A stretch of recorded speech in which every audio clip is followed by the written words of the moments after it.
Okay, I'm about to go live.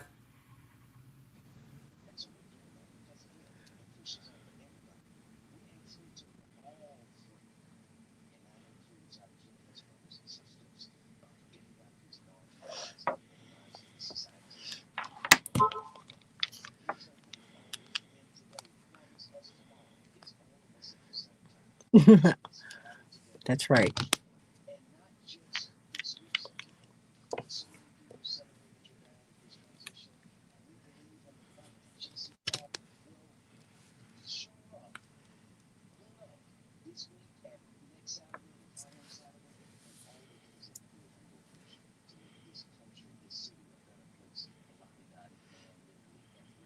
Come on, we are fulfilling the American promise. Indeed, the woman who should have been president, in fact, she won more votes than President Trump did.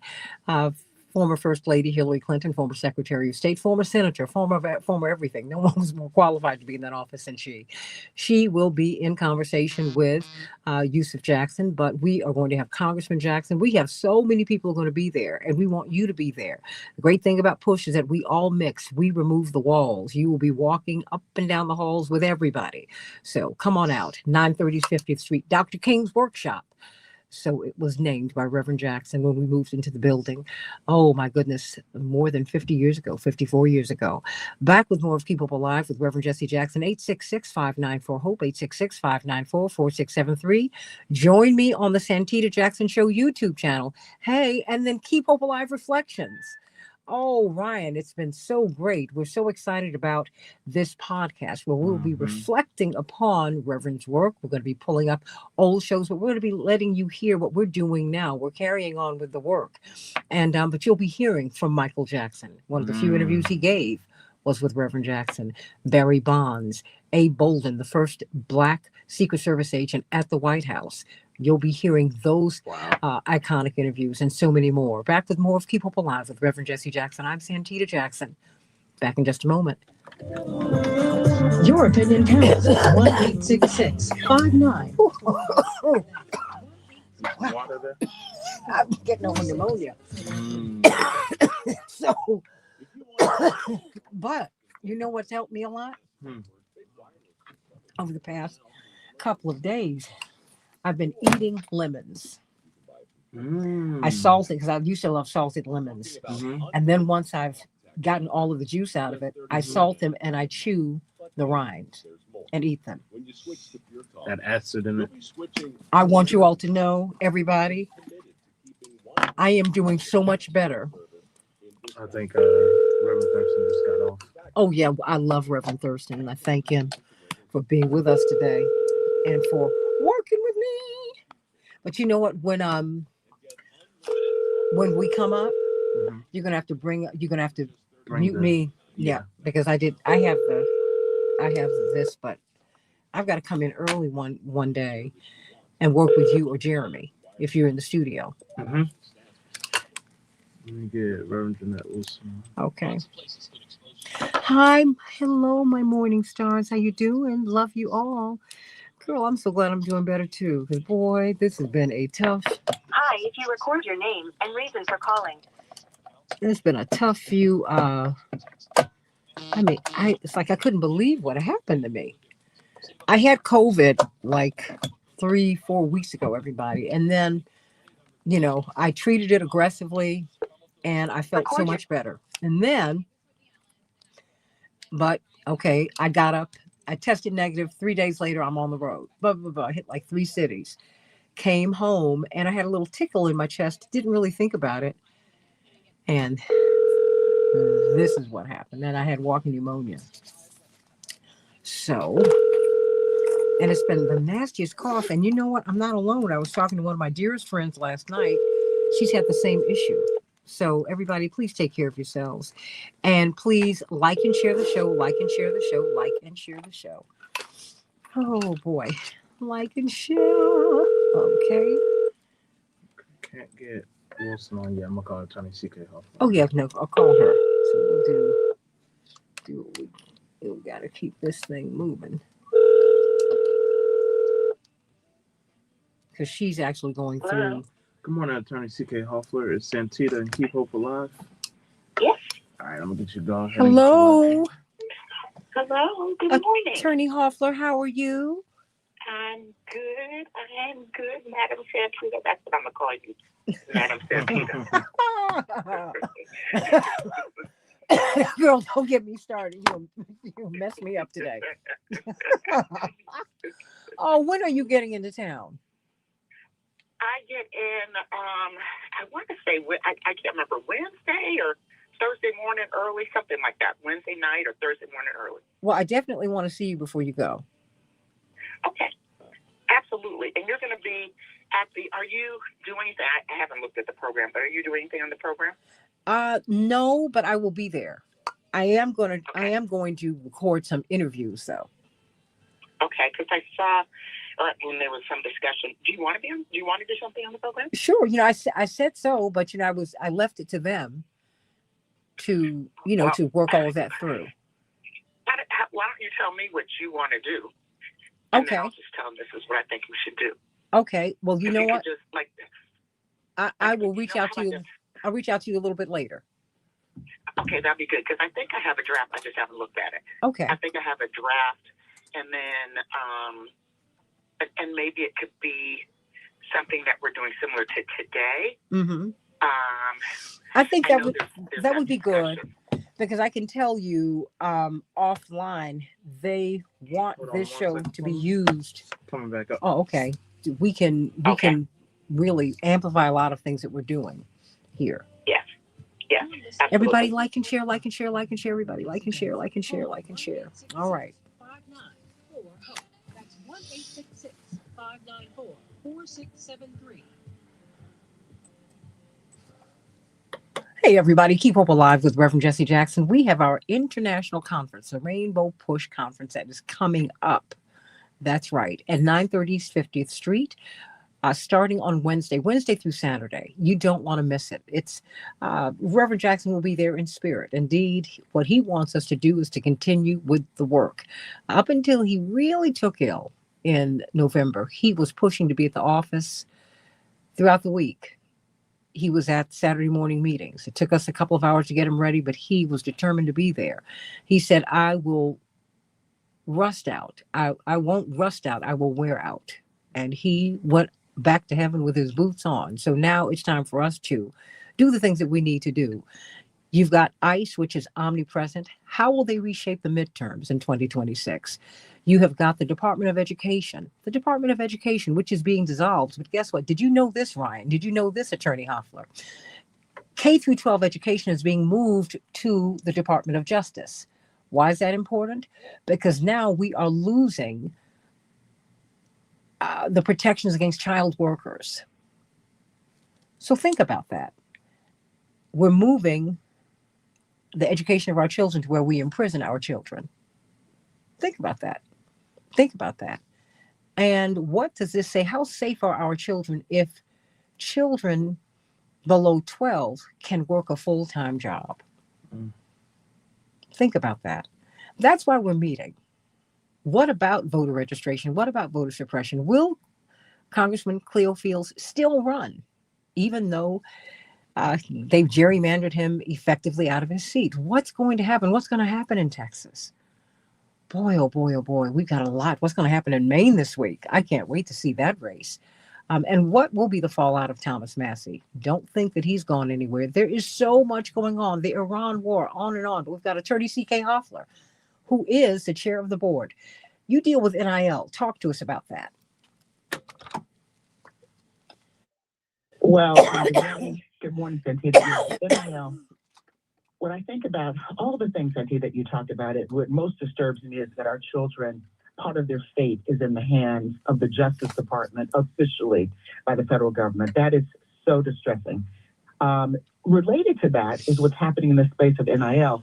And Congressman Jackson and other members of the Congressional Black Caucus are weighing in very heavily on the fate of college athletes and NIL, the whole discussion. It has taken, it's one of the hottest issues on the Hill now, interestingly enough, because what the movement, at which I love, and we're seeing Congressman Jackson being in, your brother, Congressman Jackson, being in a leadership position on this, is linking voting rights, civil rights, to NIL and to the plight of these athletes, having athletes to start reflecting and to start thinking twice about where they're going to go to school based on the voting rights patterns in a particular district. If you're going to disenfranchise Black voters, then these athletes need to think about whether they want to play ball or whatever their sport is in a specific state. I'm sorry, I'm at the airport if you hear the noise in the back. Really, really hot issue, but it all centers around voting rights. And Santita, I just want to say that was not lost on me and on many that served and worked with your dad over the years, is that your dad negotiated the healthcare rights of the Harlem Globetrotters, many, many years ago. And as we know, the Harlem Globetrotters are a combination between extraordinary athletes and acrobats. I mean, it really, when you look at what they did and what they do, it was just amazing. And the toll they would take on their bodies was extraordinary. They were operating in the 60s without any health care benefits. Your dad is the one that negotiated their health care benefits. So the plight of athletes, whether college athletes or professional athletes, was front center on his agenda. The link between the college athletes taking a political position on issues was also something that we've discussed in our community. But now, because of the significance and all the money surrounding NIL, it has taken on a life of its own, where our president has signed not one, but 2 executive orders trying to limit or to involve himself in this whole discussion. So the fact that the Congressional Black Caucus is taking a very strong position, has been able to block the passage of the bill, fortunately, and is at the table, is critical, because 99, 98%, 96% of the athletes that we're talking about are African-American athletes or athletes of color. So that is a critical issue, Santita, which at our convention, upcoming Rainbow Push Convention, we're going to discuss, because we need to educate our communities on this issue. The one thing that we know with NIL, just so long as kids are playing athletics and going to college, this is going to be relevant. And families need to start thinking about the environment that they're sending their kids into, even if they're star athletes. Because when they leave the field, guess what? There's another reality.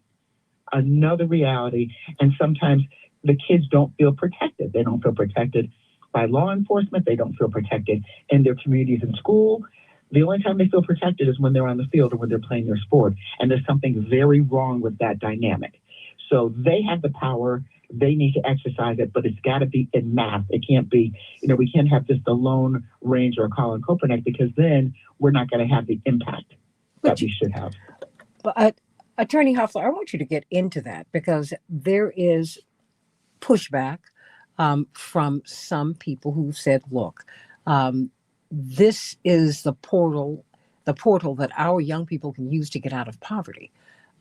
Even at the undergraduate level, even high school, if you are big enough, the NIL deals and all of that. And we do know that this is a buddy system. If these people decide to shut you down, they won't give you the deals and all of that. They have other levers at their disposal. But the talent really drives everything. I want to know, though, you talked about something that we don't discuss: the environment, the social environment that our athletes, in which they must function after they get off the field. I mean, you've seen some athletes who've been hassled by the police. And if you don't have a representative who is representing you, who is protecting you, that to me, that means you're vulnerable, because the gutting of the Voting Rights Act, it's still there, but it's been significantly, we're gonna have to be more creative, right? You're seeing that they have to, that a lot of our young people are harassed. I mean, once that uniform comes off, there it is. Talk to us about that. Well, and I had this experience when I was, because, both of my sons played college sport. And when we were looking at schools, and one school that shall remain nameless was taken off the list, and they were heavily recruiting one of my sons, because when we talked to some of the players, the other football players, they said that they felt like indentured servants, like slaves, once they got off of the field, that they were treated like second-class citizens by the students and the faculty at that school. And they felt it was a very, very oppressive environment. That made that school and that state unacceptable for one of my children. And this was a very, a top, 5 school, heavily recruiting one of my sons. But it took, my son just said, no, that was a decisive factor for him. But if we hadn't had the conversations with the students, we would not have understood what life was like for those athletes when they get off the field. And that's real. That's real. That's something that is powerful. It's something that happens. It's something that they live with every day. And then they've got to go on the field and perform in an environment that is, they perceive very oppressive. So those kinds of considerations have to be front and center when we're talking about what is happening to our college athletes and the things that the families need to think about. So we try to educate the families early on, have them thinking about this, but there's nothing like what the Congressional Black Caucus is doing, and like what members of Congress in particular, Jonathan Jackson, Congressman Jonathan Jackson and others are doing by linking the voting rights, voter suppression, gerrymandering and all of that to the decision-making process of these athletes, because they have a lot of power.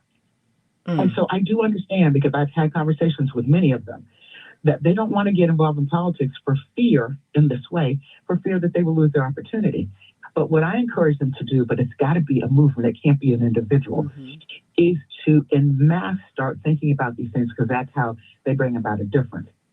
We have forgotten about how significant athletes such as Jim Brown and Muhammad Ali and so many, Kareem Abdul-Jabbar and so many others over the years made an impact and took a stand politically. And they had a strong impact, because in mass, they can make a difference. As individuals, maybe not so. So it's got to be strategic, but it starts with educating the families.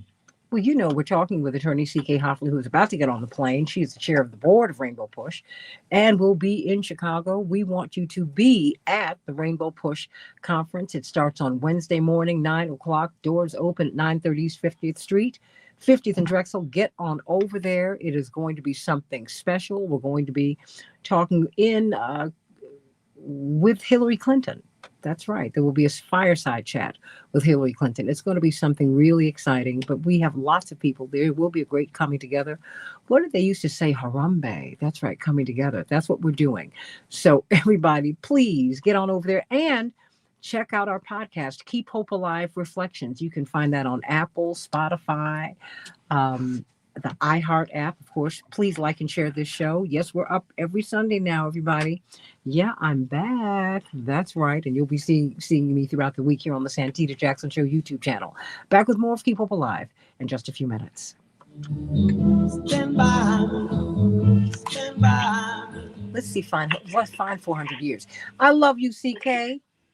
Santita, I'm literally boarding. I'm on the boarding the plane, getting ready to walk on right now. So I hope that was okay. And it wasn't. Girl, you were fabulous. Because you know what? And let me tell you something. I think you need to amplify that point, because people don't think about the harassment. Yeah. We see the athletes during the game. They're happy. They're hyped. They're excited. The social environment at these schools is, it bears watching. Yes. So, and I will tell you offline. I'll tell you about the school later when we're offline. Yeah. Because we're on I'll give you a call Facebook. when I left. We're on. Can't wait. Oh, I'll be available. I'll be available after 1, because Jonathan's speaking at Trinity United Church today. So I'm going to go over there and support him. Wonderful. And tell him, send him my regards. We're collaborating on this from a legislative standpoint, and it's been wonderful. It's been wonderful. So please send him my regards. Oh, I will. He loves you to pieces. So this is great. Well, I will see you soon, and thank you. Love you. Traveling grace and mercies to you. Bye-bye. Okay. Thanks. Bye-bye. Hello, everybody. How you doing? Yes. That's right, Miss Pearl.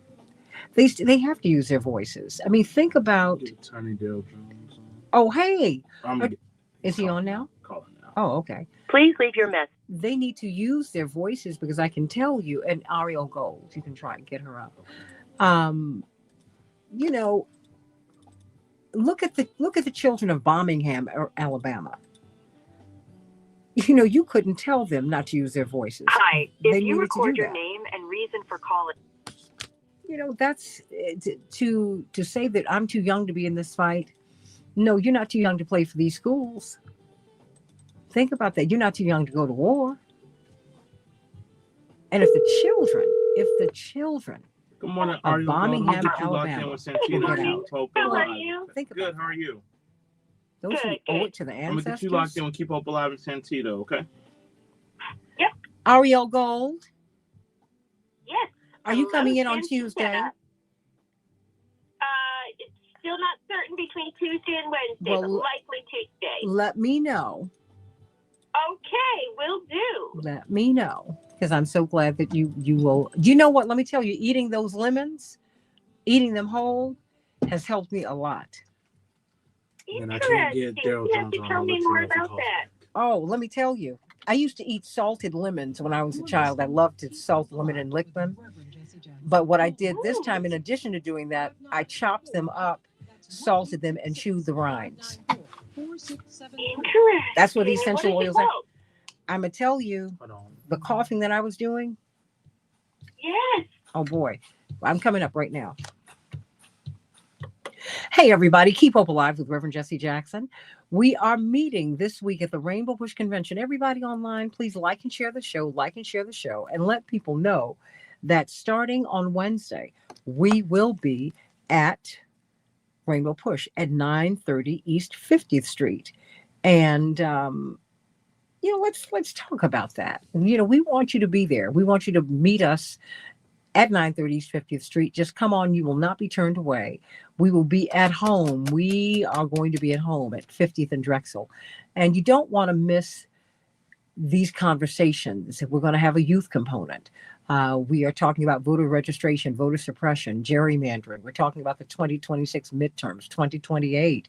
We're talking about ICE and their omnipresence. They are still around. We're talking about job loss. Think about the hundreds of thousands of jobs lost by Black women. But now it started with Black women, even though white women and Hispanic women and white men gained in this particular cycle.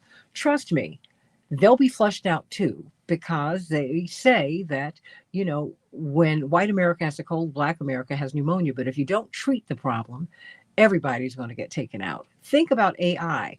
Ryan, I don't know about you, but every time I call, when I call the store, when I called a hotel, and they said they were switching me over to an operator. Yeah. But as I was talking to this entity, I realized that this was AI. Yeah. So I had to stop and say, wait. I mean, because they spoke to me like they sounded like they were a person. I said, Yeah. no. I said, stop. I want to speak with a person.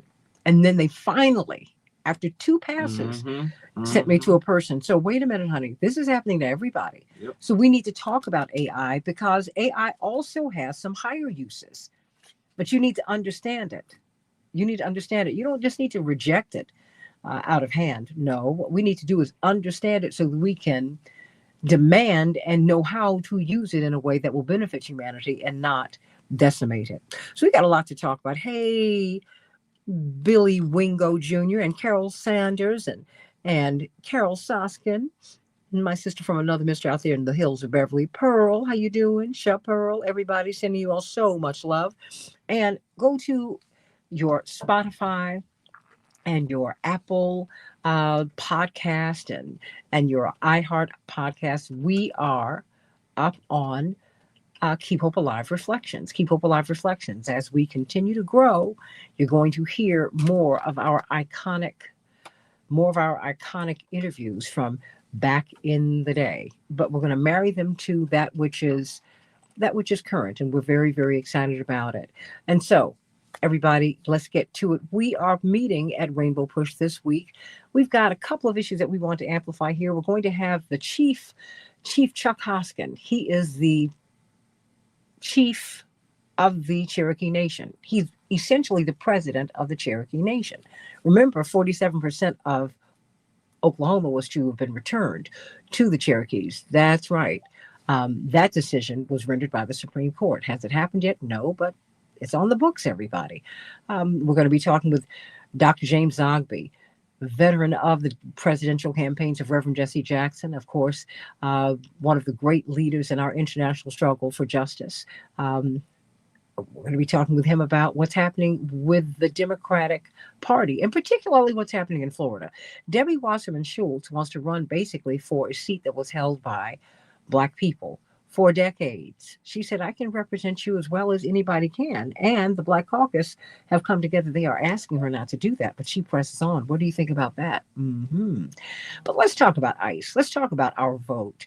Let's talk about what's happening in Newark, New Jersey. Indeed, we've got Ariel Gold, Rainbow Push, Code Pink, Fellowship of Reconciliation. She has done so much down through the years. And then we've got Attorney Darrell Jones, marathoner and father of Bailey.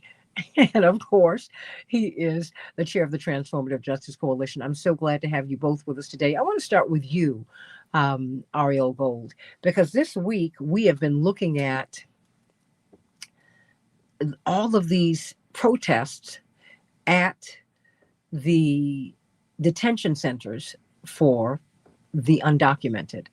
And it has they've become quite forceful demonstrations, but they're not letting the public officials in to see what's going on there. I mean, what's happening in New Jersey? Ariel Gold. I want to tell this a bit as something I experienced just a few days ago. On Thursday, I was there. There was an interfaith prayer vigil. So some faith leaders and clergy had come out to just pray and, be as much as possible with the folks who are inside, who are on both hunger and work strike for better, just for decent conditions. They want food that doesn't have worms in it, and they want the right to have a meeting with Mikey Sherrill, the New Jersey governor. So anyway, I was there, and the prayer vigil had ended, and somebody got released, which is such a warm and wonderful thing to happen at Delaney. And this gentleman was wheeled out. He had a medical condition, and so he was in a wheelchair, carrying with crutches in his hand, and just shaking. And he told us that he had been in solitary for 5.5 months. 5.5 months. He had nothing to entertain him but a paper and pencil, and he drew this picture of what he called just an endless well, and a hand praying constantly for the hand of God to lift him out of this endless well. And the amount of trauma that you saw on this gentleman's face is the gentleman with papers, right? With a work visa, with no criminal record. This is a good man, and that's what's happening at Delaney. We hear a lot about what's going on the outside, which of course is important. Daily protests and folks that have been there for over a year, just committed to helping the families with visitation, to assisting people when they do get released, and having clergy available for them, and so on. But we don't talk enough about what's happening on the inside. Senator Andy Kim was there again yesterday, and he was not allowed to speak to the people inside. He could not find out what was going on because he couldn't speak to them. So what's happening on the inside is gross human rights abuses, and that's why there are these protests, these scuffles, violence taking place on the outside. I want to say I'm going to be back over there this afternoon, and I'm going to be there with the great Medea Benjamin of Code Pink, who's coming all the way into town to see with her own eyes what's happening there. So if folks are anybody located around New Jersey, please join Medea Benjamin and I. Well, and be very clear, you might get arrested. And I don't say that tongue in cheek. My parents, of course, came into the civil rights movement as students. But that was under Dr. King, and that was Marion Barry and Reverend James Bevel, who was a mentor. And all of these young people, John Lewis, they were mentored, but they were taught, and they would, number one, they had to understand that when you show up at these spaces, in these spaces, in these places, you could be arrested. And there is a way that you need to conduct yourself nonviolently. Do not resist. Go in. Are there any pointers you can give us, Ariel, before we ask Attorney Daryl Jones about the vote? What pointers would you and Medea, who is a veteran, you know, she is one of my sheroes, as are you. What pointers would you give people if they do show up today? I guess the main pointer I want to say is take lead from the folks that have been there, especially the folks doing mutual aid who've been there for over a year, that are ensuring that, you know, they change the rules there all the time. So somebody comes to visit their loved one there, and they're wearing open-toed shoes because it's hot out. And open-toed shoes have been allowed, and then they arrive there and they get told, nope, you can't go in, you can't visit because you've got open-toed shoes. So the folks doing the mutual aid, they have boxes of shoes, so they can find a pair to get in with. So, you know, one of the things I'd really like to encourage folks is to plug in a way that lifts up the work that's being done, and to bear witness as well. The other is to bear witness. Yeah, and you must bear witness, because the abuses that are happening in these private prisons. I mean, I think, you know, before we go to Attorney Jones, I mean, these places are privately run, and oftentimes the inmates, if you will, the detainees, are having to do the work inside of the prisons. These are for-profit centers, are they not? Ariel Gold? They are for-profit centers, and Citizens Bank is invested in Geo Group, and that's one of the things that we are calling for. We are calling for New Jersey. You know, they're doing some good things. They're suing Delaney, etc. But we're calling for them to just drop Geo Group entirely. In fact, we're calling on this whole country and all of the states to drop Geo Group. We should not have private prisons. It's just a recipe for these kinds of human rights abuses. And you know, everybody, please, that is why we are meeting at Rainbow Push this week, our conference. Reverend Jackson has not left, he might have left the building, but he has not left the planet. His spirit is still here. He wants us to keep working. That was the assignment.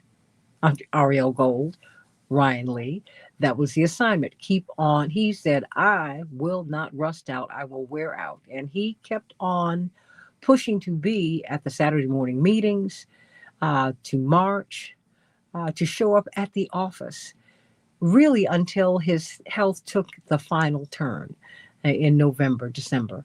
And then we thank God for his example. He kept on pushing. Everybody, he lived 10 years past his prognosis, 10 years.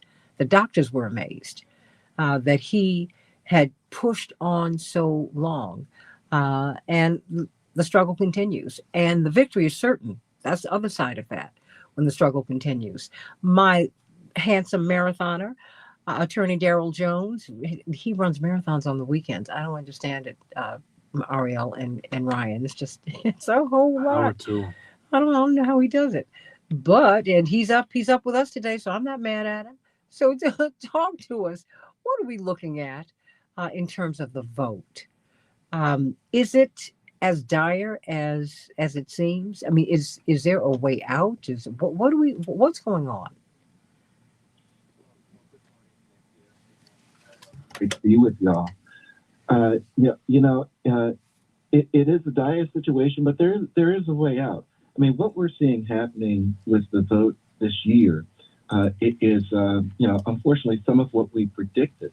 And we talked about the Calais case that was before the United States Supreme Court, and that when the court was deciding that case, that it could, in essence, gut the Voting Rights Act of 1965, which would loosen, if not, completely eviscerate the protection of African American voters, African American majority, minority districts around the country. And since they have gutted the Calais case, that's precisely what we see happening. We've seen in Alabama where they actually set aside a primary election so they can go back in and redistrict to get rid of an African American majority, minority congressional district. We've seen in Louisiana where they've suspended an election so they could go back in and do the same thing to redistrict, to get rid of black voting power.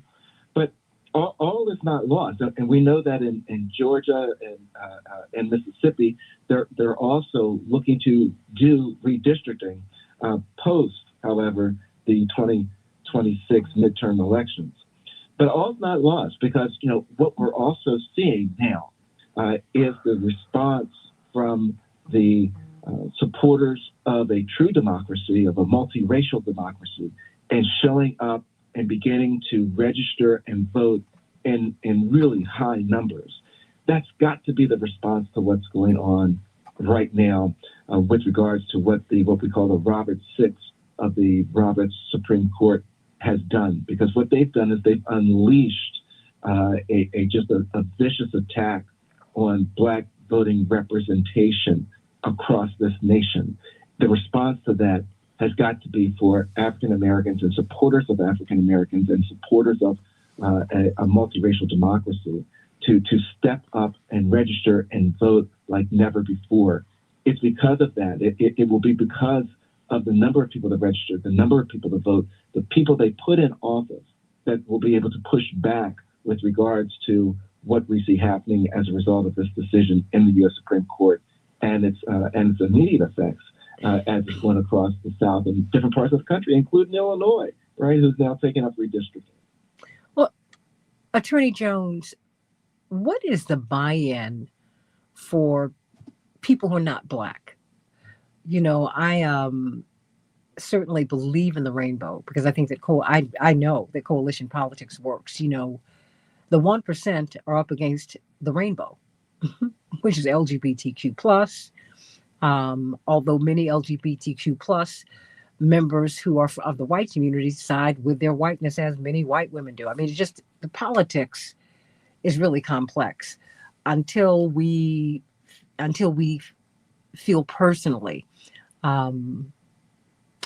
not just offended, but until we feel that our rights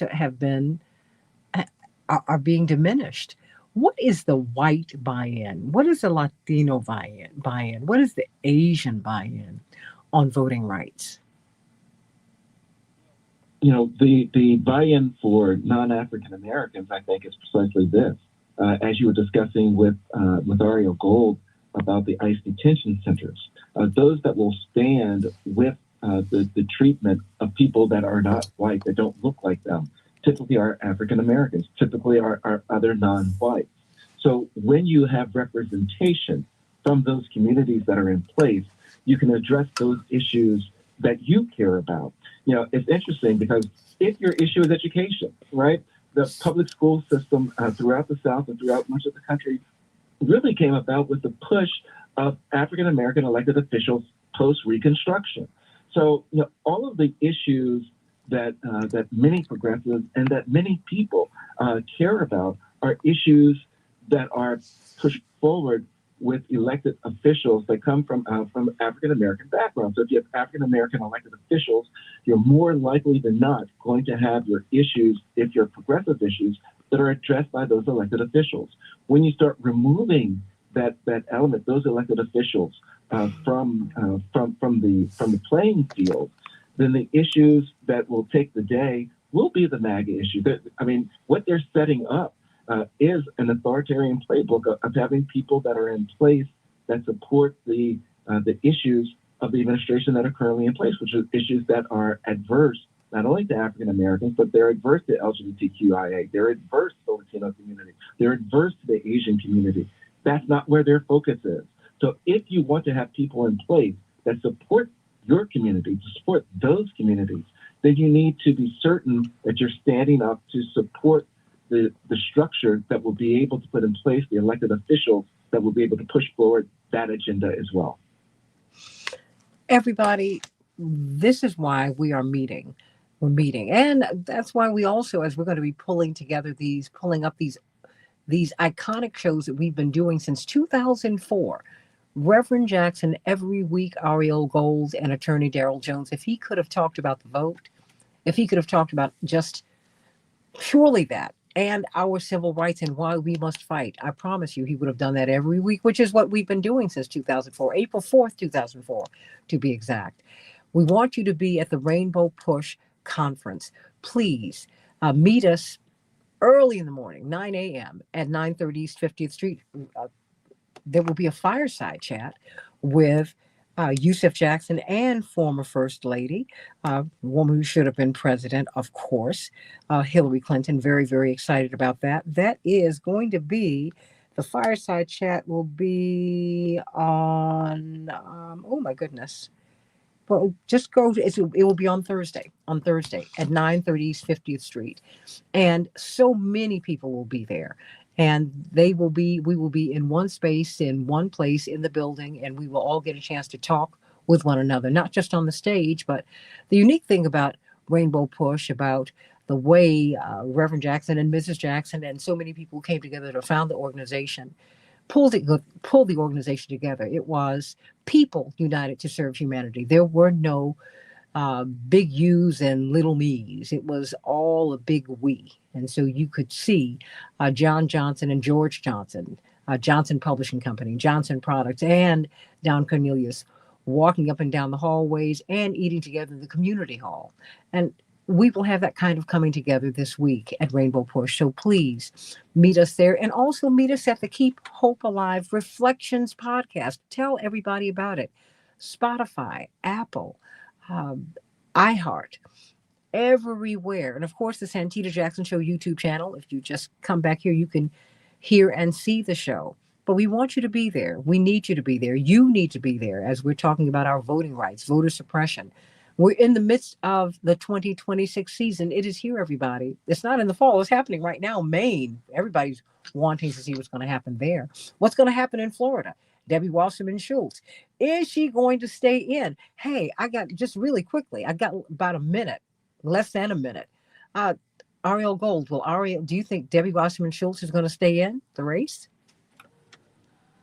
Oh, I don't know that I can speak to that.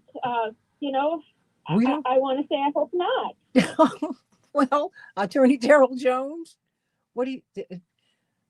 This is. If she did the right thing, she would not. She would not stay in that race. But politics makes strange bedfellows. Well, we're going to be talking with Dr. James Zogby about it at the top of the hour, and the state of Democratic politics. Don't you guys go anywhere. Stay right there, because we've got to talk about it. We're going to hear from Eminence Grise. That's right. One of our great griots of American politics and international politics, Dr. James Zogby, and the chief of the Cherokee Nation. He will be with us at the bottom of the next hour. More of Keep Up Alive with Reverend Jesse Jackson, Santita Jackson, and my wingman, Ryan Lee. Greenville. Back in just a moment. Coming up, we'll have closing thoughts from Reverend Jesse Jackson right here on Keep Up So I have Alive. about like 15 seconds. Oh, cool. Yeah, Lots of say places why. can expose you to identity. Oh, okay. That's why monitors Ariel, Yes. stay right here. All Daryl, right, I'm right here. stay right here. Yeah, well, I mean, you know what? When I saw her on, I've seen her on various interviews. I didn't realize how vulnerable she is. But this thing does cut. The gerrymandering cuts both ways. And I think we miss how much we need each other until you see something like this. But I think that if people see, just I do not mind having. Look, I would have Dennis Kucinich represent me any day. So that's, I go for principle-based politics. But there are a lot about her politics that to me are troubling. And not to mention the fact that you have a district that has been represented by Black people for decades. I mean, and she has the temerity to come and tell us, as the Black Caucus are asking her not to get out the race. Just, oh my gosh. I said, wow. And she doesn't live in the district. She doesn't live in the new district. Say that one more time. She does not live in the new district where she's going to run. Oh. Well, if you can explain the nerve to me, help me. Hello, I'm waiting. Okay. A lot of crickets. Oh my gosh. You don't even understand. But wait a minute. I'm telling you. This is the first time.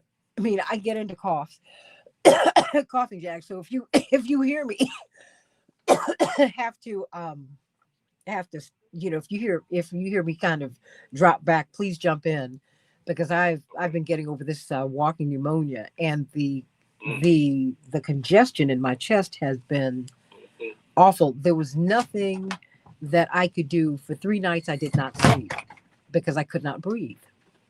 And I was afraid that if I fell asleep, I wouldn't get up. That's really not funny, but that's breathing is no joke. And this prompted my asthma, which I don't really feel anymore. But I can tell you, I used to love to salt lemons and eat them when I was a little girl. Odd, but I loved it. And this time I did that, but then I cut up the lemons very thinly, and I salted the rinds, and I chewed them. So I ate like 2 lemons. I guess it was Friday night, and 2 lemons yesterday. I cannot tell you how much better I feel. I chewed up those rinds because that's where the essential oils are. I chewed them up. And I can tell you, I can't wait to eat 2 or 3 more today. I'm going to do that. Oh, yeah. Look, you all, hey, I'm no doctor, but I'm just telling you, I have really been struggling the past really 3 weeks. But I mean, I thought I was better, and then I had a little tickle in my chest, and it was terrible. And I was really working very hard, Ryan, to get on today, because every time I walk and talk, I would cough. Yeah, that's tough. Or if I talk too much, It's eventually going. I would cough. I couldn't get through more than a couple of sentences, and that was as late as last night. So, good morning. Keep hope alive. Sending you all so much love today. Jim Zogby. You called me and then hung up. Perfect. I'm gonna go ahead and get you locked in with Santito. Okay. Okay. Thank you. So we can join this wonderful cavalcade of stars. Okay, before all right, now. Santito, just a quick goodbye. Okay. And hello. And hello. I think it'll be 5 seconds. Stay tuned for more of Keep Hope Alive. Back in a minute. Keep Hope Alive. Coming right back. There we go. Thank you for listening to Keep Hope Alive with Reverend Jesse Jackson. For more information on upcoming shows. Yeah, Pearl, stuff is still going around, and it's a whole lot. Dr. Zogby. Hi, Santita. Hi, I have 2 of your dear friends on, Ariel Gold and Attorney Daryl Jones. Hi, guys. Hi. Hey, That's right. Dr. I'm so glad that you all are here. So we're going to get right to it at the top of this hour. And of course, Ryan Lee, who's my father's homie. He's from Greenville, South Carolina. From not Greenville. I just never. I was in Greenville in 2020 for the King dinner where they honored your dad. I spoke at that. Oh, really? Wow. Yeah. Oh, my goodness. I flew down there. Eileen was in the hospital at the time with a stroke, and I hadn't left her since November, but wow. she said, you got to go, because she said, too many pieces of your life all coming together. So I did. I went down and I gave the talk, and if I say so myself, it was pretty good. Well, look, you were part of the hit of Dad's services. What did you say? I brought the speech back because Eileen used to always go to my speeches, and she'd like wince when I say something really awful or dumb or whatever inappropriate. And she listened to the speech and she said, "No winces," because I was moved by the moment. Oh. It was a huge crowd. It was great. I'm so glad that they turned out for him. And hold on, everybody. We're coming right up right now. Hey, everybody. Keep Hope Alive with Reverend Jesse Jackson. You can call us at 866-594-HOPE, 866-594-4673. We are here on iHeartRadio, That's right. Keep Hope Alive with Reverend Jesse Jackson, going since 2004. Julie Talbot and Bob Pittman, Annie Z and Hosea and Michael and so many of our wonderful team members. Have to thank them so much. You know, when my father made his transition in February, we were so involved in his homegoing services that I missed an announcement, Ryan, that Julie Talbot and Bob Pittman made, which was to continue on with the show, which was to continue with the work. And in this media environment, talk radio in particular, that really skews in a particular direction politically. For the iHeart family, Lowry Mays initially, when it was Clear Channel, for them to have made the space for this show and for them to have continued to make the space as we've transitioned from Clear Channel to iHeart, not just iHeart Radio, but iHeart Media, and for them to have encouraged us to expand, to become a podcast. I have to thank them for having been so generous. Every time I need something, I can call Annie Sidorovich, our vice president. I can call Julie Talbot, who is the head of Premier Radio Networks. I can call on Bob Pittman, who's the chairman of the board. I can call on Hosea Belcher. I can call on Michael Kindhart. And Rachel. It's a wonderful team, and wouldn't be able to do it without Jeremy Geiger and you. Every week, you are my wingman, and I love you, and I thank you for all that you do and have done. We have the Rainbow Push Convention. The Rainbow Push Convention, it starts this week on Thursday. Hillary Clinton, Dr. James Zogby's dear friend, she is, yes, that Hillary Clinton, the former First Lady, the woman who should have been president, the woman who actually beat Donald Trump. Oh, I know he's going to be upset to hear that, but it's true. She got more votes than you when she ran. And bless her heart, she will be in a fireside chat with Yusuf Jackson, and we're excited about that. But you're going to have so many people there. We're going to be talking about NIL and the social environment in which our children are going to these schools in which their voting rights are being diminished. We're looking at gerrymandering and voter registration and voter suppression. We're looking at ICE. What's happening in New Jersey? Trust me, ICE is omnipresent. How will they impact the 2026 elections? What is happening in these detention centers when duly elected officials, federal officials, state officials, county officials, city officials are not being allowed in to see these private prisons that are for profit, by the way, for example. And thank you, Ariel Gold, who's on her way there today. We're going to be talking about that some more because we want you to get out and be supportive. If you are in New York, if you are in one of these areas. But we also are going to be talking about our youth. We're going to be looking at the issues that are important to them. We will be looking at AI and its impact upon the workforce and upon our lives. There are nefarious uses of it, to be sure. But AI can also be used in a positive way. And I tell you what, it is here. It is here to stay. You need to know what it is and how to use it. We'll be talking about that at the Rainbow Push Convention at 930 East 50th Street, 50th and Drexel. Just come on, come one, come all. Admission is complimentary. We want you to come on in. We want you to come on in and be a part. And so come on, everybody, get involved. And Keep Hope Alive Reflections, our podcast. We've done a soft launch on it. You will be able to hear an iteration of this show tomorrow and the other shows. We even had Reverend Jackson on Mother's Day. That's right. That was our Mother's Day show. So let's get to it, everybody. Talking to Dr. James Zogby when we get back on the other side of the break about this tremendous season of electoral politics. What about the Democratic autopsy? Why have the Democrats really looked at it as they should have? What is happening in Florida with Debbie Wasserman Schultz? What is happening? The Black members of Congress are asking her not to run for a seat that they have held traditionally for decades, and yet she presses on. And Attorney Darrell Jones, chairman of the Transformative Justice Coalition, just told us, Ariel Gold from Code Pink, Rainbow Push, and Fellowship of Reconciliation, she's done so much great work down through the years. Well, Dr. Zogby's going to break it down for us. You let us know she doesn't even live in the district. And she said, but I can represent you. How's that supposed to work? 866-594-HOPE. Back with more of Keep Hope Alive. I'm Santita Jackson with my wingman, Ryan Lee. Grateful. Back in just a moment.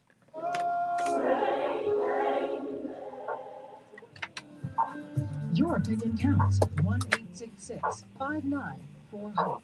That's 1-866-594-4673. Okay, my wonderful people. Now you know we're on Facebook and we're streaming. So just so that you know, when we're talking, you're talking to everybody. And so I'm not making any comments. There you. Oh my gosh! Now Pearl's World. She lives in Slidell, Louisiana. She says, Dr. Zogby, you can speak to this. It's crazy out here. Gerrymandering is a problem all over the state, actually. Okay. This is a really, really, really big deal. But I do want you to help us to understand what's happening in Florida. And Carol Sanders, I know Advair is a game changer for asthma. I've not needed asthma maintenance. Once I lost my weight, asthma was really less of a problem for me. I just, I can be prompted by dander from dogs and cats and horses, and when I have a respiratory infection, that's when I have the compromise. But I tell you what, nothing worked because I was that congested. And so that became a problem. I don't know, this stuff that's out here now, boy, oh boy, just be careful, everybody. But I can tell you, there's nothing like vitamin C, real vitamin C. There's nothing like real citrus fruits that have seeds in them. Oops, did I say something? Yeah, because I don't understand an apple without seeds. I don't understand lemons without seeds and oranges without seeds. I don't know what that is. So, Dr. Zogby, it's wonderful to hear you today. As you hear my rant. Thank you. As you hear my rant. So so when do you get into town? Wednesday. Okay, wonderful. I have a graduation on Tuesday night. I have 13 grandkids, and there are 5 graduations this month. So is that wonderful? Hemmed in with the graduation schedule. Yeah. Is that? It is wonderful. Oh my gosh. Wonderful. That is fantastic. That is unbelievable. Yeah. You got 13 grandchildren? And when the Bible said go forth and multiply, we took it seriously. Ooh. Okay. Yeah. Oh, bless your heart. That is a lot of people. Yeah. And they're all pretty amazing too, which is thank God. And it's a whole bunch of progressives too. My grandson, who's graduating this year, got started the what do you call it, the chapter of the Democratic Socialists of America at his high school. Did he really? And invited me to come and speak during lunchtime. They had about 50 kids in the classroom to listen to me. And they stand up when ICE came and arrested their classmates. They organized an entire school walkout. And I was really proud of them. Oh my really goodness! Proud of these kids. Get out. They were great. The public school, 3,000 kids, they had a full walkout. Which is a big deal these days. That is a huge deal. Mobile is that kind of student activism.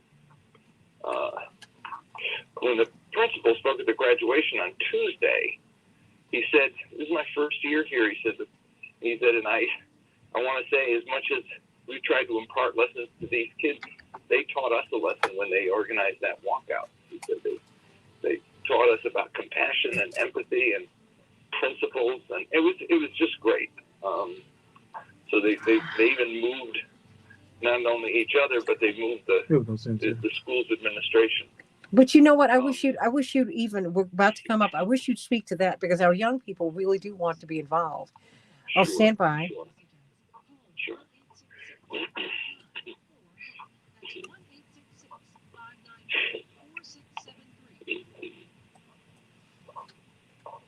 Hey, everybody. Keep up alive with Reverend Jesse Jackson. I am Santita Jackson. It's a joy to be with you today as we are all getting ready to come to Chicago to the Rainbow Push International Conference. This is going to be very, very exciting.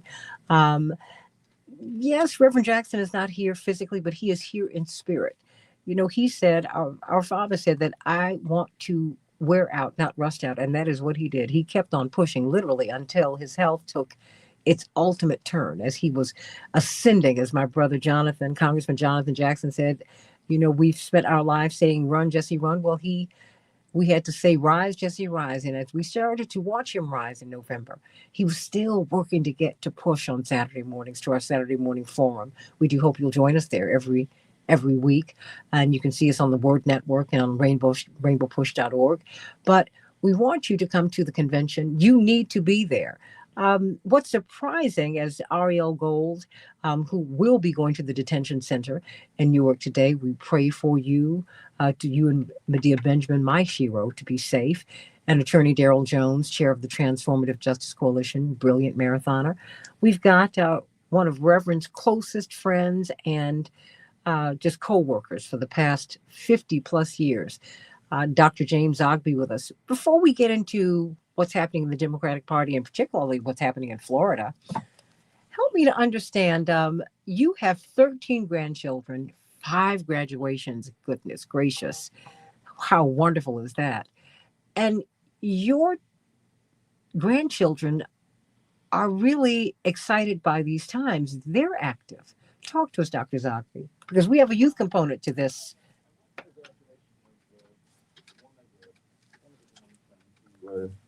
Just graduated from Montgomery Blair High School here out right outside of Washington D.C. And at the graduation, the principal got up and spoke, and I thought, oh God, another one of those principal speeches. And he said, as much as we tried to teach you, I learned lessons from you. And he went on to talk about how the senior class organized a school walkout when ICE came and arrested one of the students. And he said, your bravery, your principles, your compassion taught us all a lesson. And it was quite moving. And for their seniors, the speaker that the class chose was a young woman whose parents had come from Guatemala when she was a youngster, a little one. And she talked about how they had come undocumented on the high school, and she was the first in her family to graduate from high school. She thanked them for their bravery, for their thinking of her future, and for all that they'd done. And there wasn't a dry eye in the room, and it was quite inspiring. I mean, almost 800 graduates, and a crowd of almost 4,000 there listening to a class and a principal talking about how young people can be the challenge to the existing order and provide the kind of moral guidance and principles and leadership that we need. You know, the young shall lead, and this was a case where they were doing exactly that. It was interesting. My son works with Senator Durbin. They had a hearing, and one of the senators, Democratic Senator Peter Welch from Vermont, his daughter was at that graduation, and in one of the Senate hearings, he said this week, he said, I was at the graduation and told a story about what the principal had said and what that class had done and how he was so inspired by them. Kids are moving in the right direction.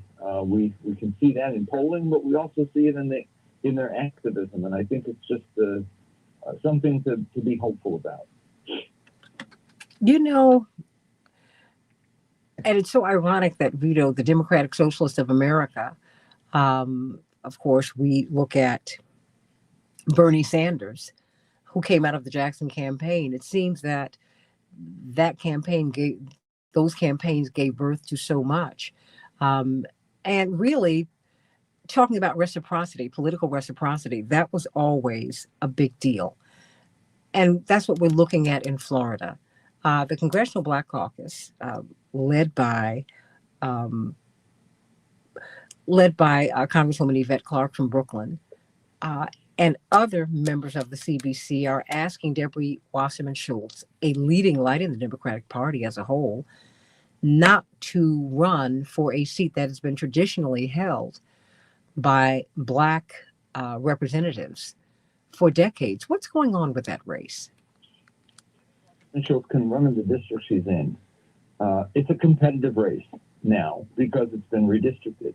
She chose to run next door in what, you're right, has been an all-black district and is largely a black district with redistricting.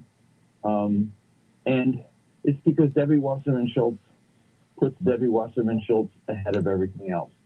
I had to deal with her when I was on the executive committee of the DNC, and she would not support President Obama's Iran nuclear deal, despite the fact that I was chair of the resolutions committee in the party and had a resolution on that. She pleaded with me not to introduce it. She said, I won't recognize it if you do introduce it.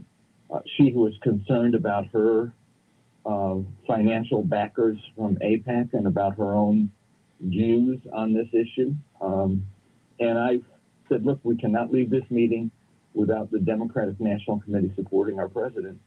And she was adamant, met with me 3 times that day, pleading with me not to do it. So what I did was, I went to the floor, and with Christine Pelosi and a few other DNC members, we turned our resolution into a petition, and we got the overwhelming majority of members of the DNC to sign on to the petition, released it to the press, and the next day, and Debbie didn't want to get is what she got, which is majority of Democrats overruled their chair to support President Obama. But her putting herself ahead of not just the president, but the interests of the country is something she has always done. And I hope she is rather soundly defeated in the contest among Democrats in Florida as to who should represent that district. She has no business doing this. She should have run next door. She chose not to, and she's putting a lot at risk in the process of doing so. But why has she chosen to run next door? I mean, this is such a naked grab for power. Democratic seat, and she, of course, is convinced that she's the best to represent Democrats when, in fact, black voters know that they want a black representative because with a dwindling number of black representatives after redistricting, they don't want to give it up to Debbie Wasserman Schultz, who has never put their interests as primary in her in the issues that she brings forward. And so, yeah, I mean, she thinks it's easier to win because it's going to be a blue district, and the one next door is not. But you run in the district you're in. You don't run in the district you want. That's not carpetbagging. That's kind of a personal putting personal interest ahead of the interests of the country, the party, and the communities you want to represent. Well, do you think it's going to work? And we'll see what the outcome is. The question is, can black leadership mobilize around a candidate who can take her on and win, which is my hope. She should not be put in the position of having several competitors and divide them all up, and she ends up coming out on top. I just can't see that it'll happen that way. And listen, saner minds may prevail here, and I mean, Hillary Clinton can talk to her and say, for God's sake, don't do this. But we'll see. We'll see if people actually will step up to the plate and tell her, back off, Debbie. Well, what is going on with the Democratic Party? I mean, how are things looking for the party? I mean, and do you feel that the party is really listening to the people who would be inclined to vote for them, or the people who could vote for them? Because it seems like we're in a transpartisan moment, Dr. Zogby. And I think there's deep rot in the American political system, period. And the deep rot is the fact that the political parties, as we once thought of them, as organized from the bottom up with precinct and then ward and then county and then state and then national, all feeding up and then going back down, that's gone. What we have are political parties that are basically receptacles for money then be dispensed to consultants who use it to enrich themselves by doing TV and digital advertising and candidates that they back. So you basically have a sort of a system where major donors, billionaires, pool their money, give it to parties dispense it out to consultants who then do everything from the advertising to the organizing. I mean, you went. My mom was a precinct captain. Used to go door to door. I'd go with her. You don't have that kind of thing anymore. What you have now in national elections are consultants who hire canvassers from out of state to go into a state and do the door to door, or they hire phone bankers, or they hire. It's a process that has become money driven, not people driven. I backed Ken Martin for party chair because in his history, he has wanted to reverse that. He actually, as chair of the State Chairs Association, got the party to triple the money that went to state chairs, that went to the state party organization. It's now been quadrupled. State parties now get about $20,000 a month from the National Democratic Party. And that's part of what's the problem. Ken wants to rebuild state parties, and the consultants want to leave it the way it was. They're upset that they're not getting the money and that state parties are getting the money because Ken wanted to build the organization back from the bottom up. And they're fuming about it, but I'm on his side in this because to break the back of the consultants is so important to save not just the Democratic Party, but to save politics, because these consultants I think, are a menace to our politics and to the country. They make literally hundreds of millions of dollars each election. I always say they never lose an election because they get their money whether win or lose. So Harris' campaign and the super PACs that supported her raised over $2 billion. Almost half of that went for television advertising and digital advertising. Who the hell? I mean, you go on Google and something comes up, you click it off. You're watching a TV show and the political ads come on, you go through them, or you stream the show and you never see the ads at all. Why do these people do these advertising? Because they get a kickback for every ad that they do, 15, 20% back. So the consultants made hundreds of millions of dollars on this campaign, and there was no accountability for it. And I think that you're right, we're in a transitional mode. Either people take back the political parties, or we just have to surrender to the fact that it's going to be big money driving politics, and people will have little or no say in it. And that's kind of where we are right now. What do you think will be the driving issues? Now, come fall, I saw Ro Khanna, who was in Maine. I think it was on Friday night, supporting Graham Plattner, a veteran of the war who had, like many veterans do, had a very, very hard time. And does he have questions about? Are there questions about some of his positions down through the years? Yes, but I think that Americans are not looking for people who are perfect servants. They're looking for public servants. I mean, I'm not endorsing anyone. I'm just saying that when I look at the corporate media, Dr. Zogby, it's like they're missing that. People are not really listening to what they have to say, to the narratives that they're driving. Are the Democrats listening to the narratives that people are trying to drive? Graham Plattner certainly does speak to what the fears and concerns of most voters are. And I am horrified by the things he's written and the stuff he said over the years. And I do think that candidates have a responsibility to examine themselves before they run. When they look in the mirror and say, you could be this, they should say, yeah, but what about that? And am I willing to put all of my followers and my supporters at risk?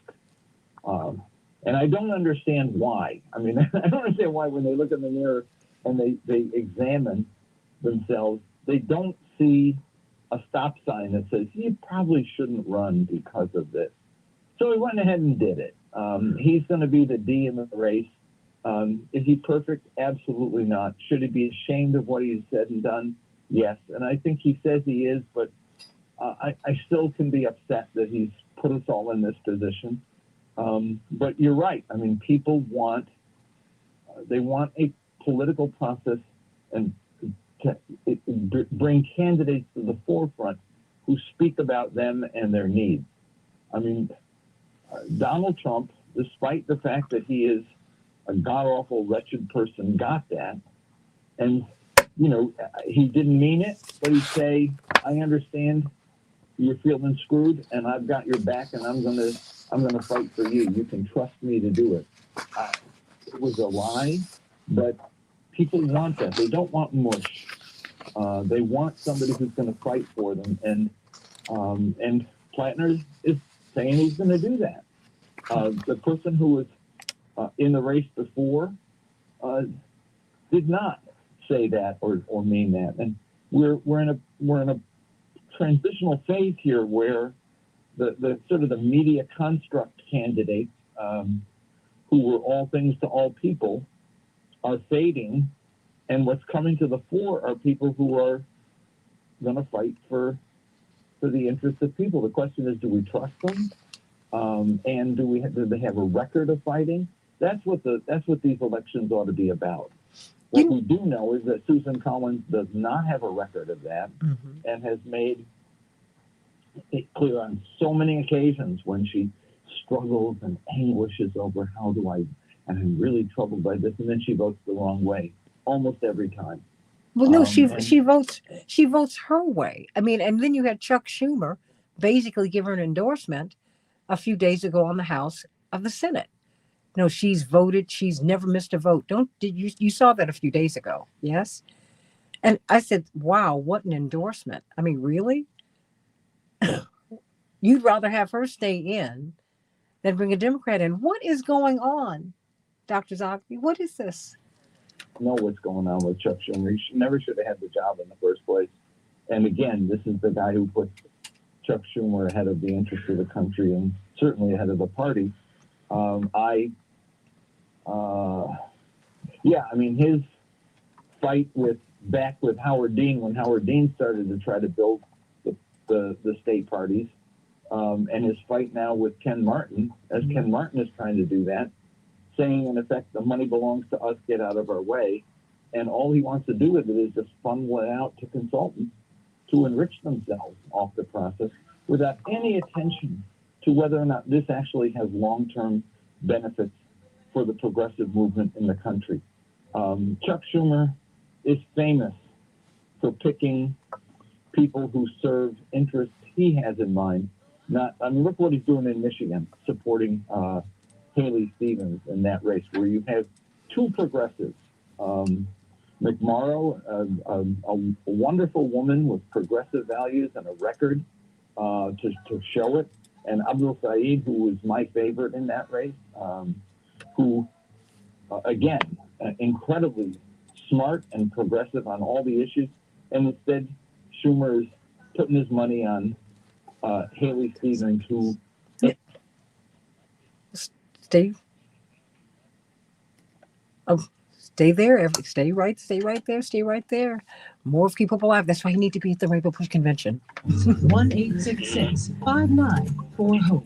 Dr. Zogby, keep on talking because we're streaming on Facebook. I'm about to bring on Chief Hoskin. When Andy Levin and Haley Stevens got redistricted to run against each other, that AIPAC would choose Haley Stevens and pour almost $5 million into that race to defeat Andy Levin, whose family had such an incredible record in Michigan politics And because Andy Levin had proposed a bill that talked about Israel's violations of rights in the West Bank and Gaza, and was Jewish member, had long been a supporter of Israel, but had been also critical of Israeli policy. They poured in $5 million to beat him with Haley Stevens, and now Haley's running for the Senate. She got no business running for the Senate, and yet Schumer's decided to put his thumb on the scale in her favor. That's because of Chuck Schumer is where he's coming from. Well, that's he's doing that in Maine. I mean, really? Yeah. He's, And all over. he does it all over. And famous for picking losers. I mean, he has, one of the reasons why the Senate is where it is today, not in Democratic hands, is Chuck Schumer makes the wrong picks. Well, it's just, well, I'm just telling you, I think we have an issue with him in the Senate because he's not on our side, and I think that is a very dangerous thing. He's not on the side of the people because it's not even about candidates; it's about the people who pushed him. I mean, that's what's happening with Plattner. I mean, that's what happened with Thomas Massey. Because I'm not convinced that he lost, quite frankly. There were just too many irregularities, and it's so ironic. I think we need to go to paper ballots, but that's just my feeling because when we don't you remember when the exit polls sharply diverged from these computerized voting systems? Hoskin? Yes. Good morning. I'm So, gonna get you hold locked in on. with I've got Chief Santita and Hoskin. Keep Hope Alive, okay? Okay, hold on. All right, thank you.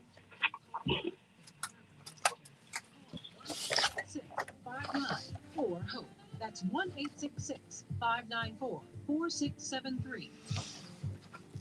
Keep Hope Alive with Reverend Jesse Jackson. We have got people coming in from all over the country, indeed from all over the world, to be at the Rainbow Push Conference. You don't want to miss it, everybody. And please check out the Keep Hope Alive Reflections podcast. You can catch it on iHeart and Apple and Spotify, wherever you get your podcast. You will see us there. You're going to hear in the near future more and more shows that we've done historically with Reverend Jackson. For Mother's Day, you actually heard Reverend Jackson's voice talking about the true origins of Mother's Day. So please go to Spotify and Apple and iHeart, of course, to check that out. And you can also go to the Santita Jackson Show YouTube channel. But we are so honored as we have Dr. James Zogby, who will be in Chicago, one of Reverend's, his brother beloved, and Ariel Gold, I guess she would be like a daughter beloved.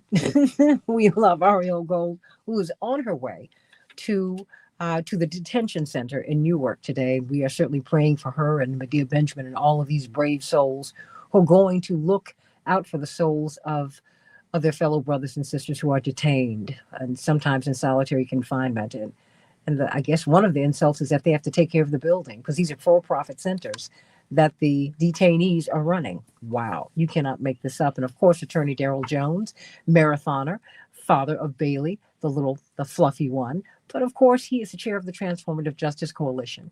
And we are so honored to welcome to the show one of our father's dear colleagues and friends, a brother beloved, Chief Chuck Hoskin. He's the principal chief of the Cherokee Nation, which is the largest federally recognized Native American nation in the United States.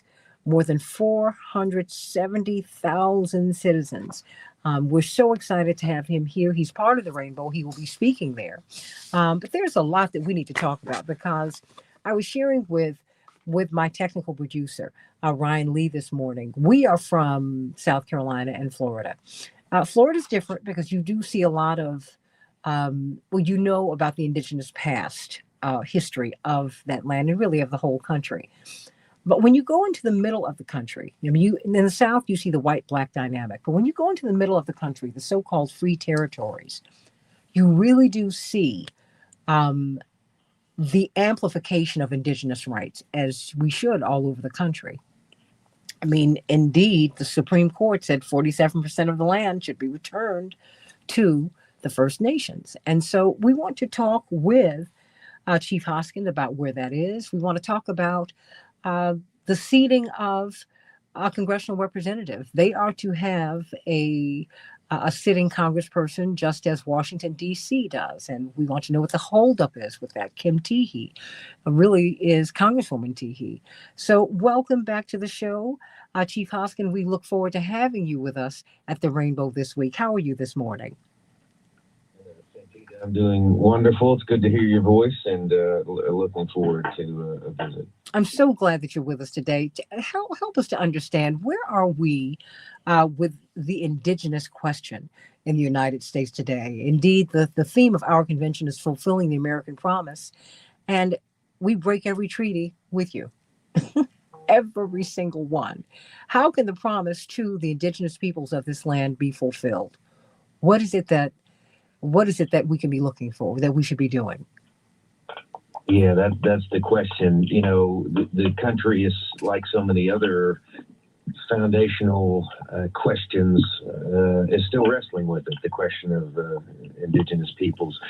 When the country was founded, the United States referred to Native Americans in its protest to King George in the Declaration of Independence as merciless Indian savages. So we were not off on a good footing, and it didn't get much better from there. We do have an important set of legal principles in the country that were also foundational, where the United States, on its best day, was recognizing tribes as sovereign Indian nations. But that recognition would come in the form of treaties that were signed that, as you noted in your question, were ultimately all broken. And so I think that's troubling, but the optimistic view of America is there's always tomorrow. There's never too late to do the right thing. It's never too late to restore honesty, and that should take the form of complying with treaty obligations, and that's of course things we've talked about on this program before. So that's where we are. Fortunately, because tribes are still here, we still have the ability to raise these issues, and we still have the ability to find allies across the country, including folks in Chicago that we actually visited with just in the past few days as we were visiting, and stopped by the Rainbow Push Coalition headquarters. Well, what happened here in Chicago? Because, we see pockets of indigenous people all over the country, but you are still here. What happened in Chicago? Right. Well, what happened in Chicago historically, and this is a common theme in Chicago in terms of people being displaced and ending up in Chicago and then helping write Chicago's story. But insofar as Native Americans are concerned, in the mid-20th century, the United States, still wrestling with what it saw as an Indian problem, decided we've got to urbanize these people. We have to make them get jobs that look like American jobs. We've got to get them off the reservation. We got to continue to civilize them, and even though they had a view of civilization that often ended in brutality, the United States did. So a lot of folks went on programs that basically went into tribal communities and said, you're economically desolate. They left out the part the United States did, that the desolation was caused by the United States, but you're economically desolate, so let's get you out of there, get you some jobs in the big cities. And for that reason, there's a lot of Native Americans in the mid-20th century that went to places like Chicago, including the parents of our own Kim Teehee, who you've had on the show, who you mentioned is our delegate to Congress. And so that's the mid-20th century wave. And then, of course, Native Americans, as the century moved forward, moved around like other Americans in response to economic conditions and the different theaters of war that would get people into the military branches and then moving all over the place. So that's what happened. But that just means, as chief of the Cherokee Nation, I travel the country to go find my people, and I found them in Chicago for sure. Well, how do you find your people? Because many people claim indigenous heritage, and when they take DNA tests, it does show up. But how does one lay a claim And because I know and you talked to my father about it, there are, um, I mean, part of our family lore is is a history rich uh, with uh, with Cherokee people, certainly on his side. I'm careful to never diminish anyone's family story or in many cases documented ancestry to groups of native peoples that and it's difficult in terms of its complex to talk about how one becomes a member of a particular tribe. Every tribe has a different legal standard and history. The Cherokee Nation is an example of a tribe, and we are the largest tribe in the United States, as you mentioned, that has been pushed across the country and has been at the receiving end of brutality by the United States, the Trail of Tears. And what ended up happening is this group, relatively large in the sense that it was still one of the larger tribes in the United States in the 19th century. Our people were together through removal, trying to rebuild in what would later become the state of Oklahoma, the northeastern part of the state.